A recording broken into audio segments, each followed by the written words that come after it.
Hello friends. आज की इस वीडियो के अंदर मैं आपके साथ पेश करूंगा आईसीआईसीआई बैंक के Q4 के रिजल्ट एनालिसिस। और रिजल्ट एनालिसिस करने से पहले कुछ डिस्क्लोजर्स मैं आपको दे दूं। देखिएगा, आईसीआईसीआई बैंक का जो रिजल्ट एनालिसिस है, इसमें मेरा वेस्टेड इंटरेस्ट हो सकता है। डायरेक्टली आईसीआईसीआई बैंक मैं शेयर ओन नहीं करता हूँ, लेकिन जिन म्यूचुअल फंड्स के अंदर मेरी ओनरशिप है या मेरी फैमिली की ओनरशिप है, उनके पोर्टफोलियो में आईसीआईसीआई बैंक है। दूसरी बात यह है कि मेरी खुद की भी ट्रेडिंग पोजीशंस विद हेजिंग जो है शॉर्ट साइड जो है बैंक निफ्टी के अंदर है, आईसीआईसीआई बैंक में या किसी भी बैंक में नहीं है। हालांकि बैंक निफ्टी इंडेक्स के अंदर ऐसी पोजीशंस हो सकती हैं मेरी, विद हेजिंग है। मैं आपको ये भी आपको डिस्क्लोजर के रूप में बता दूं। तो शॉर्ट्स पोजीशंस हैं, ये क्लियर है। तो आप जो है मेरे एनालिसिस को और क्लियरली जो है समझ पाएंगे। तो ये तो मैंने आपके साथ डिस्क्लोजर दे दी। किसी भी तरीके का इन्वेस्ट करें या डिसइन्वेस्ट करें, जब सोमवार को बाजार खुले तो अपने फाइनेंशियल एडवाइस सलाह लीजिएगा। मैं किसी भी तरीके की बाय या सेल रिकमेंडेशन नहीं कर रहा हूँ, लेकिन जो भी मैं चीज़ें आपके साथ डिस्कस कर रहा हूँ वो प्राइस सेंसिटिव इन्फॉर्मेशन है। प्राइस उनसे ज़रूर से ज़रूर अफेक्ट हो सकता है। और मैं जो भी एनालिसिस कर रहा हूँ, किसी की भावनाओं को ठेस पहुँचाने का मेरा कोई उद्देश्य नहीं है, लेकिन मेरे बोलने का तरीका ऐसा हो सकता है जिससे आपको लगे कि सर ने एग्रेसिवली जो है यहाँ पर बोल दिया। तो अब चर्चा करते हैं शुरू। और कभी कभी तो एक चीज़ बोलनी चाहिए कि अगर आपने चैनल सब्सक्राइब नहीं किया हमारा तो सब्सक्राइब करिएगा। और आपको एनालिसिस थोड़ा सा डिफरेंट चाहिए होता है, जो बाकी आपको बाज़ार से अलग हट के मिले। तो आज आपको जो एनालिसिस है वो हमारा एनालिसिस हमेशा ही बाज़ार से हट के अलग होता है। तो उसी तरीके से आज का भी आपको एनालिसिस मिलने वाला है, और एक लेमैन भाषा के अंदर मैं आपको ये एनालिसिस समझाऊंगा। और एनालिसिस का बेस भी मैं आपको पहले बता दूं कि मैं बैंकिंग बिजनेस को सीजनल बिजनेस नहीं मानता हूं। तो मैं जो भी एनालिसिस करता हूं बैंकिंग बिजनेस के अंदर, वो क्वार्टर ऑन क्वार्टर बेसिस करता हूं बजाय के ईयर ऑन ईयर बेसिस के। जबकि मार्केट के अंदर जितने भी एनालिसिस होते हैं वो सब ईयर ऑन ईयर बेसिस पे होते हैं, लेकिन कुछ इन्फॉर्मेशन हमारे पास ईयर ऑन ईयर से रिलेटेड हैं जो आज हम कवर कर रहे हैं, तो वो उतना ही मैं रेफरेंस लूँगा। बाकी सब मैं क्वार्टर ऑन क्वार्टर बेसिस ही आपके साथ करूँगा।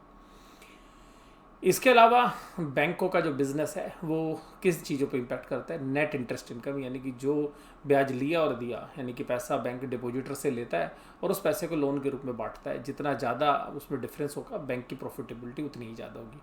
बैंक अपने ऑपरेशनल एक्सपेंसेस करता है, लेकिन उसके सामने एक रिस्क होता है कि जो पैसा उसने लोन में बांटा है उसका डूबने का जो खतरा होता है, जिसको नॉन परफॉर्मिंग असेट्स कहते हैं, तो वो रिस्क जो है बने होते हैं। तो वो असेट्स क्वालिटी से रिलेटेड चीज़ें भी मैं आपके साथ शेयर करूंगा।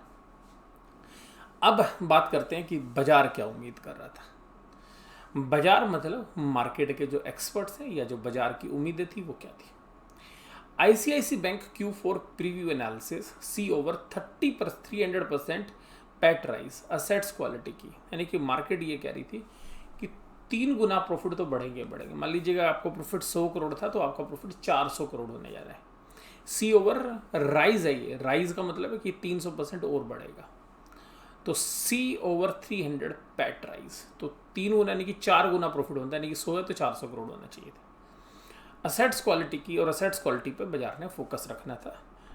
इसके अलावा जो मनी कंट्रोल है, मनी कंट्रोल के जो एनालिसिस है या उसके फोरम पे क्या चीज़ें चल रही थी कि आईसीआईसी बैंक Q4 का प्रीव्यू ये कह रहा था कि profit growth likely to be over 300% with double digit increase in NII, यानी कि जो ब्याज लिया और दिया उसके बीच में जो ग्रोथ आएगी वो डबल डिजिट होगी, यानी कि लेना और देने के बीच का जो ग्रोथ है वो डबल डिजिट होगी। और यहाँ पर इसे शेयर्स के अंदर अभी तक 2021 के अंदर, करंट ईयर के अंदर, ये शेयर अभी 8.3% की रैली कर चुका है, यानी कि जो जनवरी के अंदर भाव थे उसके मुकाबले में 8.3% की रैली बाजार ऑलरेडी करा चुका है आईसीआईसीआई बैंक में। यानी कि ये जो ऑप्टिमिस्टिक रिजल्ट थे इनको जो है बाजार पहले से ही पचा के बैठा हुआ था। अब बाजार से रिलेटेड बात, क्योंकि आप लोग जानते हैं कि मैं बैंक निफ्टी के अंदर आपके साथ एनालिसिस शेयर करता हूँ, तो बैंक निफ्टी के अंदर अगर पिछले 15-20 दिनों के अंदर अगर हम देखें तो जो सबसे मजबूत कड़ी निकल कर आई है वो आईसीआईसीआई बैंक की था। यानी कि अगर आज बैंक निफ्टी जहाँ पर होल्ड करता है वो केवल इसलिए होल्ड कर रहा था कि आईसीआईसीआई बैंक के शेयर्स ने बहुत ही जबरदस्त तरीके का दम दिखाया हुआ था बाकी शेयर्स के मुकाबले में। और उसके साथ जो है एक्सिस बैंक भी कंपेरेटिवली उतना नहीं गिरा था जितनी मार्केट की करेक्शन हुई। तो आप पूरा जो मसला समझेंगे तो वो यहाँ पर आपको मसला समझ में आएगा। आईसीआईसीआई बैंक और एक्सिस बैंक दोनों जो है एक ही तरीके से जो है जनरली कैटेगराइज होते हैं। इनमें जनरली 100 रुपये का गैप होता है। वो गैप अभी भी लगभग 100 रुपये का है। ये मैंने आपके साथ पहले भी चर्चा की है। अब बोर्ड ऑफ डायरेक्टर्स ने 2 रुपये का डिविडेंड दिया है। काफ़ी अच्छी न्यूज़ है क्योंकि 2-3 दिन पहले ही जो है आरबीआई ने अलाउ कर दिया था, यानी कि 22 अप्रैल को ही जो है ये अलाउ किया गया था। तो अब यहाँ देखिएगा बैंक ने 2 रुपये का डिविडेंड दे दिया। तो बैंक 2 रुपये आपको नगद से जो है शेयरहोल्डर को देने वाला है। और करीबन 200 बिलियन रुपीज़ के जो है ये प्राइवेट प्लेसमेंट के थ्रू या तो बॉन्ड या किसी भी तरीके से offshore certificate of deposits notes किसी भी तरीके से पैसा इकट्ठा करेंगे। तो ये एक तरीके से 20,000 करोड़ रुपए मार्केट से उठाने का प्लान कर रहे हैं। तो इस पर भी हम चर्चा करेंगे आगे चल के। अब ये है इसके रिजल्ट। तो रिजल्ट मैंने कहा कि मैं क्वार्टर ही आपके साथ देखूंगा। तो क्वार्टर देखेंगे कि जो नेट इंटरेस्ट इनकम है, यानी कि जो इंटरेस्ट इनकम पहले वो बढ़ती हुई नजर आई है। काफ़ी अच्छा लगा मुझ कि इंटरेस्ट इनकम बढ़ रही है। इंटरेस्ट ऑन बिल डिस्काउंट पे भी जो है करीबन 600 करोड़ की बढ़ी है। इनकम फ्रॉम इन्वेस्टमेंट हालांकि थोड़ी सी घटी है। Interest on balance with RBI वो घटा, यानी कि आरबीआई के पास पैसा इन्होंने ज़्यादा छोड़ा नहीं। अदर जो है वो ब्याज थोड़ा सा घटता हुआ नजर आया। लेकिन जो बेसिकली एडवांस ये लोन्स वगैरह दिए होते वहाँ पर काफ़ी अच्छा इंटरेस्ट इन्होंने कमाया। टोटल इनकम हालांकि स्लाइटली जो है करीबन 400 करोड़ के आसपास गिरती हुई नजर आई है। तो ये जो मंदी थी क्योंकि कोविड की वजह से जो है मंदी देखी जा सकती तो उतना असर इसके अंदर आया है। इंटरेस्ट की बचत भी इन्होंने की है तो 400 करोड़ रुपए, हालांकि इंटरेस्ट इनकम के कॉरस्पॉन्डिंगली जो है इंटरेस्ट एक्सपेंडेड हुआ है। तो लोअर रेट ऑफ इंटरेस्ट का जो है बेनिफिट ज़्यादा इंटरेस्ट एक्सपेंडेड में नहीं आया है। तो अगर हम ये बात करें कि जो इंटरेस्ट टोटल इन्होंने कमाया था 19,000 करोड़, उसके सामने इन्होंने 9,400 करोड़ दे दिया। तो 10,400 करोड़ का जो है इनको नेट इंटरेस्ट इनकम आई है इनके पास, जो कि पिछली बार जो थी इनके पास 19,729 में से इन्होंने 9,817 दिया था। तो 19,000 में से 9,817 इन्होंने दे दिया था। तो 19 में से अगर आप देखें तो वो 9,900 के आसपास आ रही थी। तो जो इंटरेस्ट इनकम है वो काफ़ी अच्छी है। आप लगा सकते हैं कि 4-5% की जो है ग्रोथ है, तो वो काफ़ी अच्छी मानी जाएगी नेट इंटरेस्ट इनकम। तो यहाँ पर सब कुछ ठीक है। ये देखिएगा टोटल एक्सपेंडिचर्स जो है वो करीबन जो है 150 करोड़ के आसपास से घटते हुए नजर आए हैं। ऑपरेटिंग प्रॉफिट देखिएगा, ऑपरेटिंग प्रॉफिट 8,819 करोड़ से घटकर 8,539 करोड़ हो गए। थोड़ा सा सेटबैक लगा, मुझे ऐसा लग रहा था कि इससे 100-200 करोड़ रुपए ज़्यादा आएगा। तो यहाँ पर पहला सेटबैक आया है कि जो टोटलिटी के अंदर जो प्रॉफिट घटे हैं उसका मेजर इम्पैक्ट आया है कि अदर इनकम करीबन 500 करोड़ कम मिली है आपको, और जो अदर इंटरेस्ट की इनकम है वो भी करीबन 200 करोड़ की कम मिली है। तो उतना ही जो है असर यहाँ पर आपको देखने के लिए मिला। इस बार बाजार ये उम्मीद कर रहा था कि प्रोविजंस कितने होंगे। तो प्रोविजंस अगर आप देखेंगे तो यहाँ पे 8,500 के सामने 2,883 करोड़ के प्रोविजन है, जो पिछले क्वार्टर में 2,741 करोड़ के थे। और यहीं से चर्चा मैं शुरू करता हूँ। यहाँ पे चर्चा ये थी कि पिछले 3 क्वार्टर के अंदर एक बात बड़ी ज़ोर शोर से बोली जा रही थी बैंक के द्वारा कि हमने एडिशनल प्रोविज़न बना रखे हैं, हमारे पास एक्स्ट्रा प्रोविजंस हैं, हम अब आगे चल के प्रोविजंस बनाने की हमें ज़्यादा ज़रूरत नहीं पड़ेगी। तो ऐसी उम्मीद लग रही थी कि करीबन 2,000 करोड़ के आसपास का प्रोविज़न बनेगा, लेकिन 2,883 करोड़ का प्रोविज़न बन गया। इसका मतलब है कि अभी ये जो सेकेंड वेव कोविड की स्टार्ट हुई है ये उससे पहले का असर है। तो ये जो प्रोविजंस बने हैं 2,883 करोड़ के, ये शायद इतने नहीं बनते, लेकिन जब आज मैनेजमेंट की बोर्ड ऑफ डायरेक्टर्स की मीटिंग चली तो उन्होंने इस चीज़ को भी देख लिया होगा कि हाँ प्रोविजंस में कोई कटौती नहीं करनी चाहिए। तो ये भी आपको ध्यान रखना चाहिए। तो प्रोविज़न हो सकता है कि जो असेट्स क्वालिटी की जो रिस्क है, तो जो भी हालांकि मार्च 31 को जो असेसमेंट होनी थी उस असेसमेंट के अंदर थोड़ा सा चेंज आया होगा, क्योंकि बहुत सारी चीज़ें जो है उम्मीदों पर या एक्सपेक्टेशन पर, पॉसिबिलिटीज़ के ऊपर, प्रोबेबिलिटीज़ के ऊपर जो है बेस्ड होती हैं। तो जो प्रोविजंस हैं उनके जो बेसिक प्रिंसिपल्स हैं उनको मैं थोड़ा सा अब मैनेजमेंट ने जरूर कंसिडर किया होगा, तो हो सकता है कि थोड़ा सा वहाँ पे बढ़ता हुआ नजर आया हो। बट हालांकि उसका पूरा असर जो है अगले क्वार्टर में आपको देखने के लिए मिलेगा। तो ये जो असेट्स क्वालिटी की जो रिस्क है वो देखे जा सकते हैं। बट मोटा मोटी के पिछले क्वार्टर के हो सकता है कि 100-200 करोड़ का इम्पैक्ट हो गया होगा, क्योंकि मैनेजमेंट की जो डिस्कशन होती है तो उसमें ऐसी चीज़ें निकल के आ जाती हैं। प्रॉफिट देखिएगा 300 करोड़ से नीचे कम हो गया, यानी कि 300 करोड़ से प्रॉफिट यहाँ पे डाउन हो गया। 300 क्या 400 करोड़ है, सॉरी 400 जो है 15 करोड़ के आसपास ये प्रॉफिट कम हो गया। तो ये जो 415 करोड़ के आसपास का प्रॉफिट पिछले क्वार्टर के मुकाबले में कम हो गया, ये चिंता की विषय है। तो यहाँ पे हम उम्मीद कर रहे थे कि बराबर आएगा, और बराबर आएगा तो फिर जो 300 करोड़ वाली जो उम्मीद है वो बाज़ार पूरी कर लेगा। तो यही बाज़ार यहाँ पे लगा रहा था कि देखिएगा 1422 करोड़ मार्च में प्रॉफिट थे, अब ईयर इन ईयर बात कर रहा हूँ।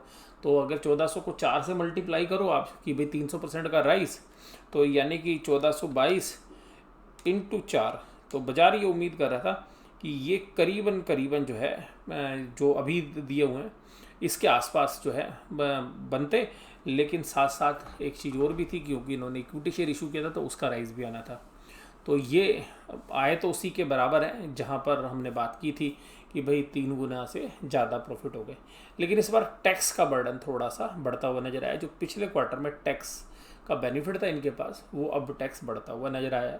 तो टैक्स चार्ज के बाद 4,402 करोड़, तो ये 1221 करोड़ के प्रॉफिट को अब 4 से मल्टीप्लाई करिए, उतना प्रॉफिट आना चाहिए था बाजार को जो उम्मीद थी कम से कम, क्योंकि मैंने आपको पढ़ाया पहले कि 300% से ज़्यादा की उम्मीद थी। तो 1221, ये ईयर इन ईयर बात कर रहा हूँ, तो इंटू 4, तो ये कैलकुलेशन बनकर आती है 4884, यानी कि 4,884 करोड़, और उसके सामने प्रॉफिट आया 4,402 करोड़। तो ये जो प्रॉफिट है ये 482 करोड़ के आसपास कम आया, यानी कि 482 करोड़ का जो प्रॉफिट में डेंट आया है। ये हालांकि ओवर 300% मार्केट एक्सपेक्ट कर रही थी, तो यानी कि जो स्ट्रीट एक्सपेक्टेशन है उसके नीचे रिजल्ट चला गया। और सारा कांड कहाँ से हुआ? सारा कांड हुआ असेट्स क्वालिटी। तो बाजार अभी भी उस जिस चीज़ से डरा हुआ था वही चीज़ जो है बैंक ने दिखा दी कि भाई जब डरे हुए हो तुम असेट्स क्वालिटी से, और असेट्स क्वालिटी भी डिटोरिएट होगी। और अब देखिएगा जो इस बार कोविड की सेकंड वेव आई है, इसकी वजह से जो साइकोलॉजिकल चेंज हो रहा है और जो डेथ्स बढ़ रही हैं वो काफ़ी ज़्यादा सीरियस जो है इशू क्रिएट कर रही हैं। और यही रीज़न है कि एफआईज लगातार कैश मार्केट के अंदर माल बेचते हुए नजर आ रहे हैं। कैपिटल एडुकेसी रेशियो यानी कि पर्याप्त मात्रा में कैपिटल है, यस कंपनी के पास यानी कि बैंक के पास पर्याप्त मात्रा में कैपिटल है। तो फिर कैपिटल रेज करने की क्या ज़रूरत थी? क्या ग्रोथ कैपिटल के लिए? मैं चर्चा करूंगा अभी आगे चल के इसके बारे में। असेट्स क्वालिटी में दूसरी बात है कि प्रोविजंस जो है 4.38% से बढ़कर 4.96 हो गए ग्रोस एनपीए, और नेट एनपीए 0.63 से बढ़कर 1.14, यानी कि 50% के आसपास का राइज आपको 50 से थोड़ा सा कम आप लगा ली, सॉरी 90% का राइज, यानी कि केवल जो है डबल से थोड़ा सा कम आप लगा लीजिएगा, यानी कि 90% का राइज आपकी नेट एनपीए के अंदर हो गया है। ये बाज़ार को बिल्कुल पसंद नहीं आएगा, क्योंकि इसी से जो है आईसीआईसी बैंक पहले भी जो है परेशान करता रहा है बाज़ार को। तो यहाँ पर अभी जो भी ये गिरावट आई है ये आपको देखने वाली है यहाँ पर कि असेट्स क्वालिटी की जो डिटोरिएशन हुई है, यानी कि असेट्स का जो घटियापन हुआ है, वो यहाँ पर एक चिंता का विषय है। रिटर्न ऑन असेट्स जो है एनुलाइज 1.51% आई है। अगर share price to book value पर मिल रहा है, एक की प्राइस टू बुक वैल्यू पर, तो रिटर्न ऑन असेट्स एक की भी बढ़िया होती है, लेकिन ये share price to book value पर लगभग 3 टाइम्स मिल रहा है। तो यहाँ पर करीबन 2% से ऊपर कम से कम होनी चाहिए थी, और नॉर्मली 3% की रिटर्न ऑन असेट्स होनी चाहिए। तो इन पैरामीटर्स पर भी अभी वैल्यूएशंस जो हैं सस्टेन करने वाली शायद मुझे नहीं लगती हैं। और सबसे खास बात यह है कि इसकी रिजल्ट की उम्मीद में सबसे अच्छा बिल्डअप जो हुआ था वो आईसीआईसीआई बैंक के शेयर्स में हुआ था। तो बहुत ज़बरदस्त बिल्डअप था इस शेयर्स के अंदर, यानी कि सबसे मजबूत था बैंक निफ्टी के जितने भी स्टॉक्स हैं। और हमेशा जब भी बैंक निफ्टी नीचे जाता था यही जो है संभाल के लाता था, और इसकी वजह से एक्सिस बैंक के अंदर भी काफ़ी अच्छी उम्मीदें जग गई थी। तो यहाँ पे एक्सिस बैंक के भी नतीजे जो है इसी हफ्ते के अंदर है, यानी कि जो अगला हफ्ता है मेरे ख्याल से मंगलवार को या बुधवार को उसके भी रिजल्ट आने वाले हैं। तो वो भी एक की फैक्टर हो सकते हैं। अब अगर असेट्स की बात करें तो इन्होंने कैपिटल रेज की थी पिछले साल के मुकाबले में, तो वो उसका असर जो है यहाँ पे देखा जा सकता है। कुछ ही सोप भी थी। कैश की क्वालिटी भी अच्छी है। देखिएगा इनके पास जो डिपॉजिट ग्रोथ हुई थी वो काफ़ी बढ़िया थी, 7,70,000 से 9,32,000, यानी कि डिपॉजिट ग्रोथ। और इस क्वार्टर के अंदर भी डिपॉजिट ग्रोथ काफ़ी अच्छी हुई है, यानी कि काफ़ी लोग जो है विश्वास कर रहे हैं ऐसे बैंक पे और पैसा दब के जो है इनके पास जमा कर रहे हैं। लेकिन लोन के मामले में इतनी स्थिति अच्छी बेहतर नहीं है।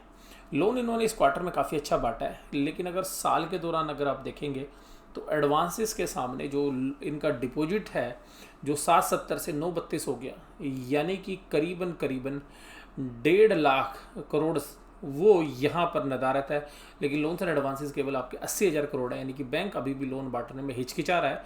और इसके बावजूद आपने नई इक्विटी कैपिटल ले ली थी, आपकी कैपिटल एडिक्वेसी रेशो काफ़ी बेहतरीन है उसके बावजूद। तो ये बैंकों को भी समझ में आ रहा है कि लोन जो है केवल क्वालिटी कस्टमर्स को देने हैं, यानी कि जो गलती पुराने समय पर चंदा कोचर जी के समय पर हुई वो गलती बैंक नहीं करना चाहता। तो बैंक एक तरीके से प्रूडेंस तो दिखा रहा है, लेकिन प्रूडेंस के साथ साथ असेट्स क्वालिटी में इंप्रूवमेंट अभी नहीं आ रही है। लेकिन असेट्स क्वालिटी और ख़राब हो सकती थी अगर पुराने पैरामीटर्स पर अगर बैंक चल रहा होता तो यहाँ पर ये चीज़ें आपको जो है समझनी पड़ेगी। बैंक ने कैश काफ़ी अच्छा होल्ड कर लिया है, यानी कि जो कैश पिछले साल 35,000 करोड़ था वो 46,000 करोड़ है, यानी कि 29,406 था पिछले क्वार्टर में, जो बढ़कर 46,031 है। यानी कि जो भी डिपॉजिट इनके पास है इन्होंने लोन बांटने की बजाय कैश होल्ड करना जो है समझा है उचित।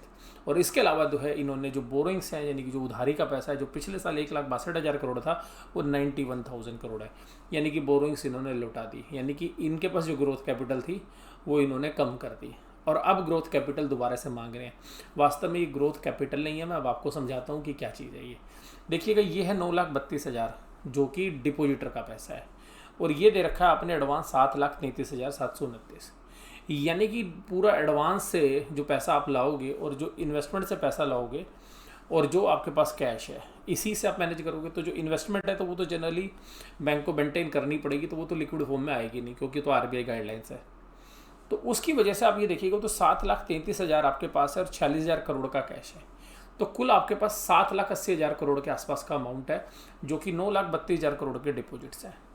तो उसके सामने बैंक के पास लिक्विडिटी जो है हेजिंग के लिए, अगर हम बात करें कि अगर डिपॉजिटर्स का जो विड्रॉल आना शुरू हो गया तो बैंक को जो है लिक्विडिटी के जो रिस्क आ सकते हैं। तो बैंक की जो सोल्वेंसी है वो तो ठीक है, मैं मना नहीं करूंगा कि रीपे कैपेसिटी है या नहीं है, क्योंकि वो तो बैंकों की देखिएगा डेट इक्विटी हमेशा 5 से ऊपर ही मिलेगी, वो अभी भी इसके बैंक के अंदर भी है। 14,5,70 ये 6 से भी ज़्यादा है, डेट इक्विटी 6.1 से भी ज़्यादा है। लेकिन इसके सामने अगर हम ये बात करें कि ये जो पैसा है, ये जो अभी 30,000 करोड़ रेज़ करने की बात हो रही है, ये लोन ग्रोथ के लिए नहीं है। मैं आपको बता दूं, ये लोन ग्रोथ के लिए नहीं है पैसा, क्योंकि लोन तो इन्होंने पहले भी रीपे किया है। देखिएगा हर क्वार्टर में रीपे करते हैं, अभी दोबारा से कैश को रखना चाहते हैं। तो इसका मतलब है कि एक डाउट बड़ा क्रिएट हो रहा है कि जो असेट्स क्वालिटी है वो शायद और ज़्यादा डिटोरिएट हो सकती है भविष्य में। ये मैनेजमेंट की एक्सपेक्टेशन है, जिसकी वजह से मैनेजमेंट कह रहा है कैश ले आओ कि अगर विड्रॉल्स होने लगे तो पैसा देना पड़ सकता है, और कोविड की सिचुएशन से ठीक ख़त्म होने के बाद जो है लोग अपनी जो ज़रूरत के लिए भी जो है कैश विड्रॉ कर सकते हैं। तो अभी जो है कंजर्वेटिवली जो है पैसा रखा हुआ है, और यहाँ पे जहाँ पर डिफ़ॉल्ट होने की संभावना है, अगर असेट्स क्वालिटी में अगर डिफ़ॉल्ट होते हैं, असेट्स की रिकवरी में डिफ़ॉल्ट होते हैं, उसकी वजह से शायद मैनेजमेंट जो है अपने आप को लिक्विड रखना चाहती है, और इसीलिए जो है 30,000 करोड़ का जो प्रोविज़न है वो बनाया है। तो मुझे अभी जो है हाल फिलहाल में जिस तरीके की वर्तमान स्थिति है, कोविड के केसेस बढ़ रहे हैं, बैंक शायद अभी और प्रूडेंस को फॉलो करता हुआ नजर आएगा। अब देखिएगा बाजार क्या समझ रहा था। बाजार समझ रहा था 300 करोड़, और प्रॉफिट कितना जंप हुआ, 261 crore. Mrs the street estimates. तो क्या है, ईटी ने क्या खबर छापी है, ईटी ने खबर छापी है कि मिस कर दिया आपने जो स्ट्रीट एस्टीमेट्स हैं, वही मैं आपके साथ जो है चर्चा कर रहा हूँ। इसके अलावा डिविडेंड की बात करेंगे तो देखिएगा पिछले साल तो डिविडेंड आया नहीं आईसीआईसीआई बैंक में, उससे पहले ये डिविडेंड दे रहे थे। 2016 में इन्होंने 5 रुपये का डिविडेंड दिया था, यानी कि 2016 तक गुड एंड वेल चल रहा था। 17 में भी 2.5 रुपये का डिविडेंड दिया था। 18 में डिविडेंड 1.5 रुपये कर दिया। संदीप बख्शी जी जो है बैंक के अंदर जब से आए हैं तो उन्होंने कहा जी यार पैसा डिविडेंड के मत बांटो शेयर होल्डर में, पहले बैंक को स्ट्रेंथ दो। तो अब देखिएगा 1 रुपये का डिविडेंड, यानी कि डिविडेंड और घट गया, और पिछले साल डिविडेंड आया ही नहीं था। और अब क्या अभी डिविडेंड केवल 2 रुपये का डिविडेंड जो है दे रहे हैं। तो जो 2 रुपये का डिविडेंड है, मुझे नहीं लगता कि ये बाज़ार को भी पसंद आएगा कि 2 रुपये का, कम से कम 4 रुपये का डिविडेंड होना चाहिए था। क्योंकि अगर पिछले साल डिविडेंड नहीं आया और 1% का डिविडेंड यील्ड कम से कम बैंकिंग शेयर्स पे होना चाहिए, तो अगर 570 रुपये पे आपका शेयर चल रहा है तो 5-5.5 रुपये का डिविडेंड होना चाहिए था। तो शायद बाजार को डिविडेंड भी जो है पसंद नहीं आएगा। और इसके अलावा देखिएगा आपको आगे चल के, अब इसने डिविडेंड डिक्लेयर किया तो एचडीएफसी बैंक की तरफ से भी आपको एक खबर आती हुई नज़र आ सकती है कि एचडीएफसी बैंक को भी एक डिविडेंड अनाउंस करना पड़ सकता है, क्योंकि जो क्लैरिफिकेशन आई है आरबीआई की तरफ से, पिछले साल डिविडेंड नहीं था, तो आप देखेंगे कि हो सकता है कि नेक्स्ट बोर्ड मीटिंग के अंदर एचडीएफसी बैंक या बाकी बैंक है उनके ऊपर भी एक तलवार लटक गई है कि अब थोड़ा सा कैश अपनी जेब से ढीला उनको करना पड़ेगा। और जो पीछे के डिविडेंड थे वो ध्यान रखिएगा, वहाँ पे शेयर होल्डर के हाथ में टैक्स नहीं था। जब ये डिविडेंड मिल रहे थे 5 रुपये, 2.5 रुपये, 1.5 रुपये और 1 रुपये, तो शेयर होल्डर को टैक्स नहीं देना था। अब शेयर होल्डर भी इस पैसे पे टैक्स अलग से देगा, तो अल्टीमेटली नेट इनकम जो है शेयर होल्डर की घटी है। तो कुल मिलाकर जो है बात यह है कि बैंक के रिजल्ट उम्मीद से ख़राब आए हैं, असेट्स क्वालिटी डिटोरिएट हुई है, नेट इंटरेस्ट मार्जिन मेंटेन कर लिए हैं, प्रॉफिट ग्रोथ यानी कि प्री ऑपरेटिंग प्रॉफिट ग्रोथ जो है वो 10% से ज़्यादा बाजार उम्मीद कर रहा था, तो उससे ज़्यादा ही इन्होंने करी है। और नेट इंटरेस्ट इनकम की अगर हम प्री ऑपरेटिंग प्रॉफिट की बात करेंगे तो वो करीबन 13% के आसपास जो है इन्होंने कमाए हैं। तो वहाँ पर सब कुछ ठीक है, असेट्स क्वालिटी के रिस्क हैं, आगे ग्रोथ से रिलेटेड जो है प्रॉब्लम्स हो सकती हैं। डिविडेंड उम्मीद से शायद लोगों को कम लगेगा, वो उसके रीज़न मैंने भी आपको बताया कि क्या हो सकते हैं। आपको पूरा जो है एनालिसिस कैसा लगा मुझे जरूर से जरूर बताइए। वीडियो देखने के लिए धन्यवाद। Thank you very much.